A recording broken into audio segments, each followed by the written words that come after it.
¿Sabías que, según varios estudios interculturales, España y Rusia están entre los países europeos que más se malinterpretan en conversaciones cotidianas, incluso cuando ambos creen estar siendo clarísimos?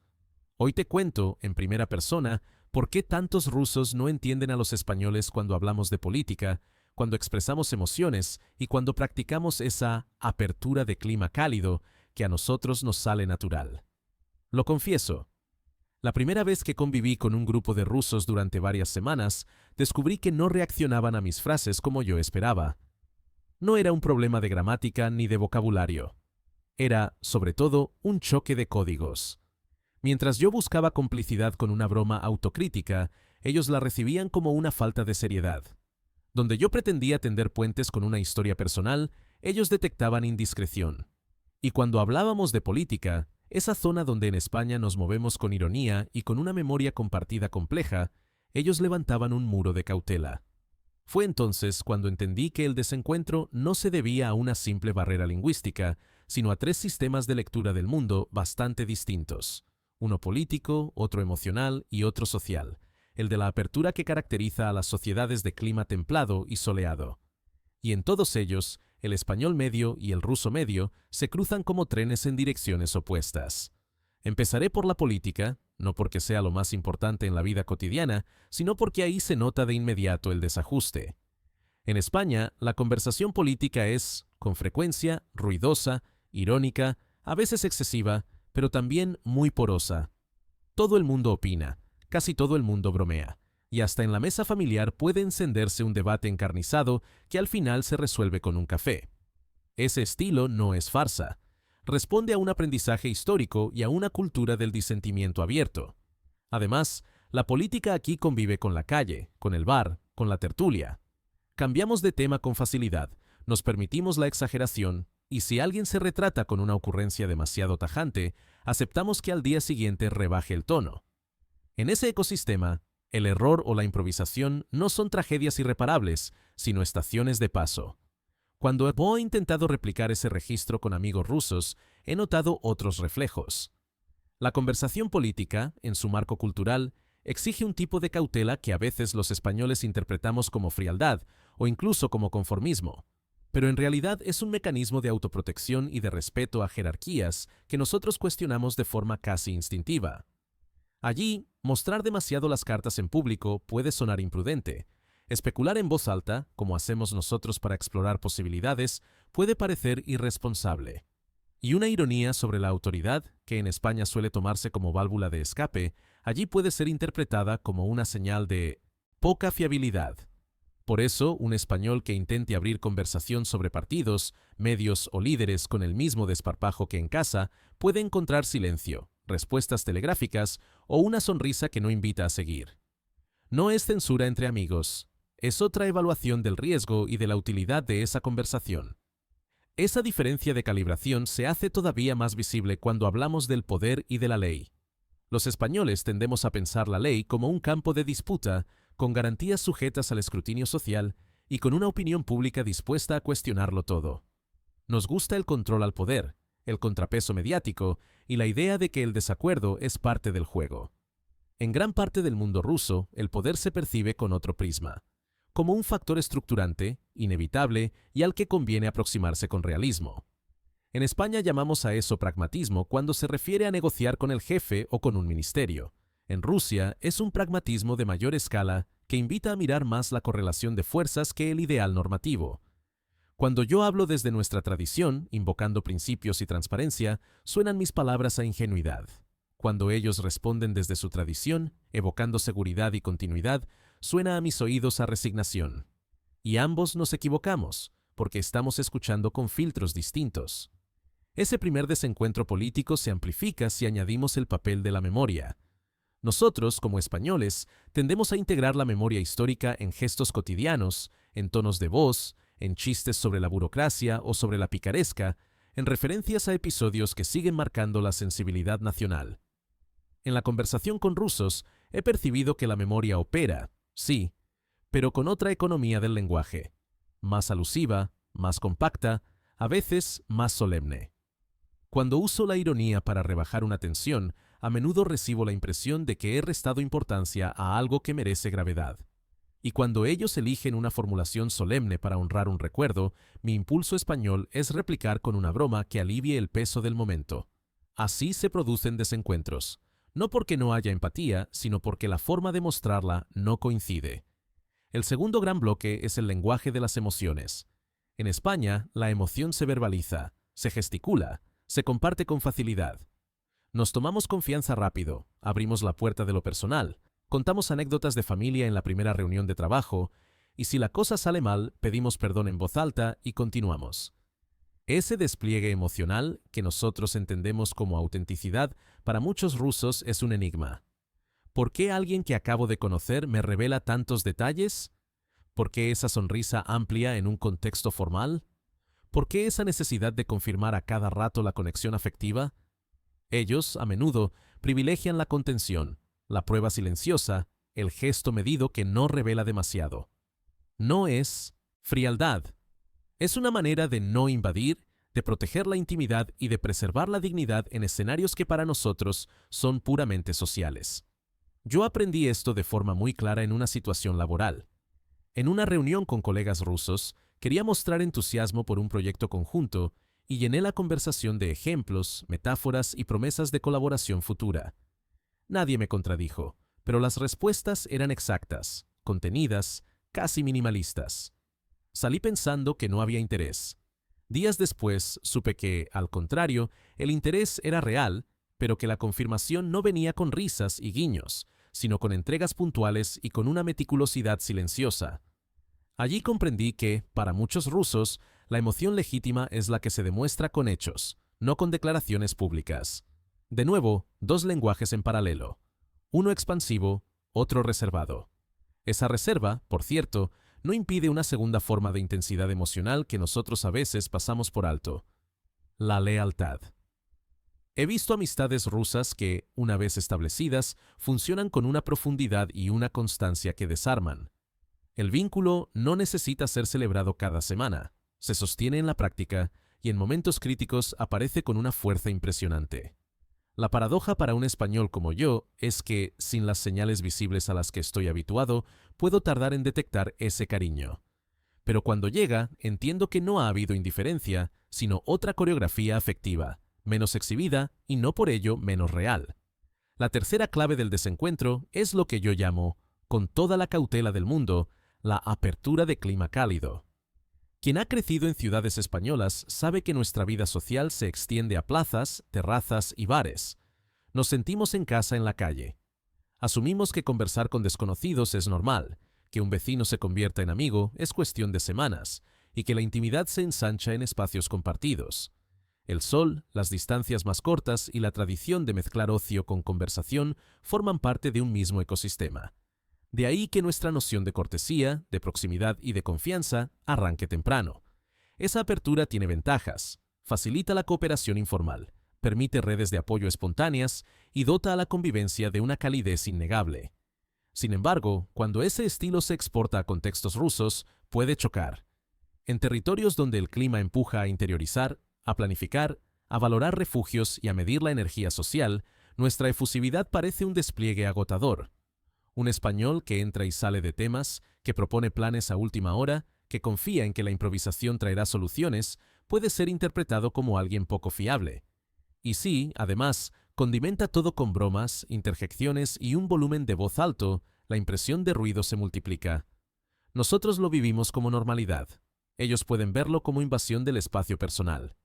A esa diferencia ambiental se superpone otra: la gestión del tiempo y de la palabra. Un rasgo muy español es la conversación simultánea, los solapamientos amables, ese arte de interrumpir sin ofender. En torno a una mesa, varias personas hablan a la vez y las frases se completan por intuición. Para un ruso, esa práctica, que parte de la complicidad, puede traer confusión o molestia. Allí, la expectativa es otra: turnos más claros, pausas más largas y una preferencia por lo sustantivo frente a lo anecdótico. Si un español llena los silencios por miedo a la incomodidad, un ruso puede interpretarlo como ansiedad o superficialidad. Y, al revés, si un ruso deja un silencio para pensar, un español puede leerlo como frialdad o desinterés, cuando es simplemente un tiempo de procesamiento. En el campo de la cortesía, las diferencias continúan. Nosotros nos movemos con un registro coloquial muy extenso. El tuteo rápido, la broma temprana y el piropo amistoso son herramientas de acercamiento. En un contexto ruso, la cortesía tiende a ser más formal, con distinciones de trato que nosotros hemos ido difuminando. Si yo llego con mi estilo de confianza inmediata, puedo parecer poco respetuoso. Y si ellos llegan con su estilo de prudencia, a mis ojos pueden parecer distantes. Una vez más, no hay intención de herir. Hay hábitos sedimentados. Conviene añadir una dimensión que pocas veces nombramos: la relación con la vulnerabilidad. En España, compartir vulnerabilidades es una manera de estrechar lazos. Contamos fracasos, admitimos dudas, hacemos chistes sobre nuestras meteduras de pata.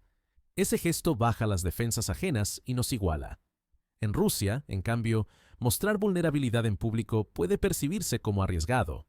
No porque se desprecie la sinceridad, sino porque la exposición tiene costes en comunidades donde la reputación se protege con celo. Cuando yo meto una anécdota autocrítica para ganar cercanía, no siempre logro el efecto esperado. En lugar de empatía, puedo generar inquietud. Si este profesional se ríe de su torpeza, ¿podré confiar en él mañana? Y si un colega ruso evita ese tipo de confesiones, yo puedo pensar que no se abre nunca, cuando quizá está cuidando el marco para proteger a la relación de interpretaciones maliciosas. Ahora bien, que existan estas diferencias no significa que sean murallas infranqueables. De hecho, he vivido experiencias muy ricas cuando ajusté el registro. En política, por ejemplo, aprendí a formular preguntas por capas, sin forzar confidencias.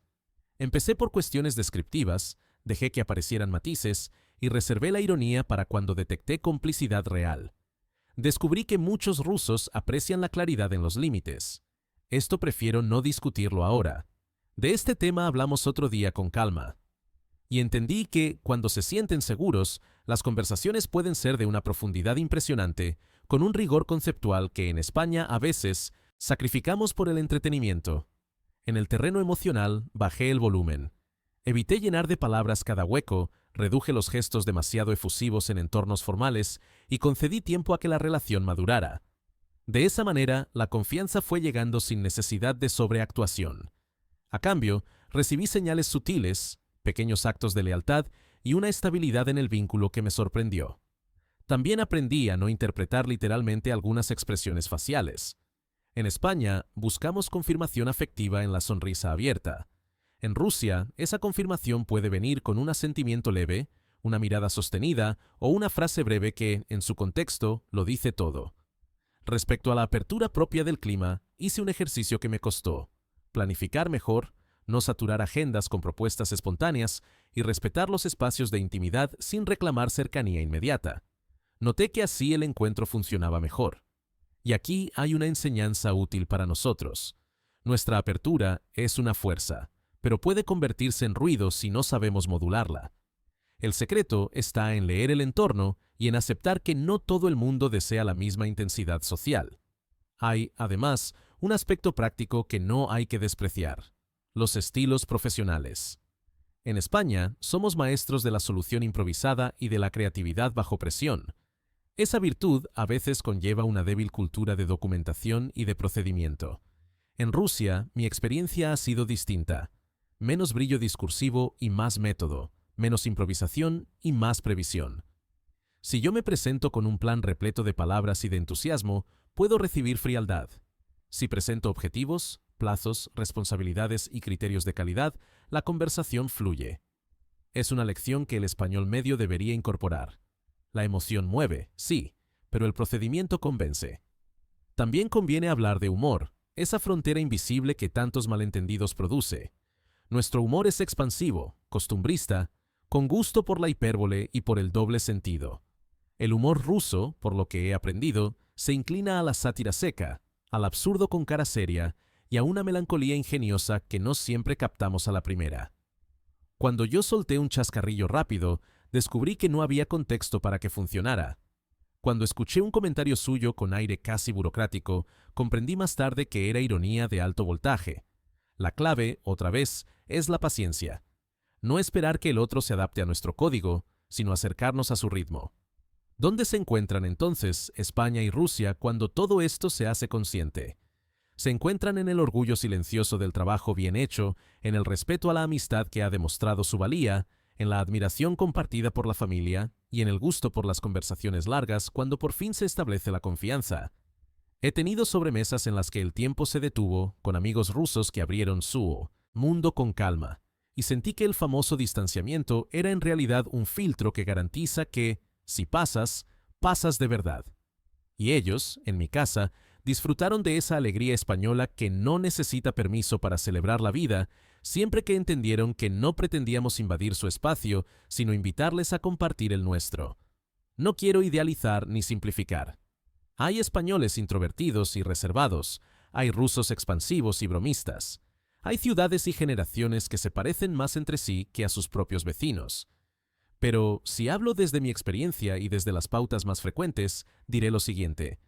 Muchos rusos no entienden a los españoles porque leemos la política como un teatro dialógico donde la discrepancia es cotidiana, y ellos la interpretan como un terreno donde la prudencia protege, porque verbalizamos las emociones de manera abundante y ellos prefieren la verificación silenciosa, y porque nuestra apertura de clima cálido confunde su expectativa de espacio personal, de turnos, de planificación y de forma. La buena noticia es que la distancia se acorta cuando ambos lados deciden que vale la pena. Cuando, como español, bajo el volumen sin renunciar a mi autenticidad, cuando cuido más el procedimiento que la retórica y cuando concedo tiempo a que la confianza cuaje, se produce un fenómeno hermoso. Empezamos a entendernos de verdad. Y cuando ellos, desde su reserva, aceptan una broma, comparten una emoción o se aventuran a la conversación abierta, descubro que el puente era más corto de lo que parecía. Hay una última recomendación que me hago a mí mismo y que ofrezco a quien quiera cruzar ese puente. En política, más preguntas y menos certezas. En emociones, más hechos y menos declaraciones grandilocuentes. En sociabilidad, más respeto por el ritmo ajeno y menos ansiedad por llenar los silencios. Ninguna de estas cosas traiciona lo que somos. Al contrario, nos permiten ser españoles sin exigir que el otro se vuelva español.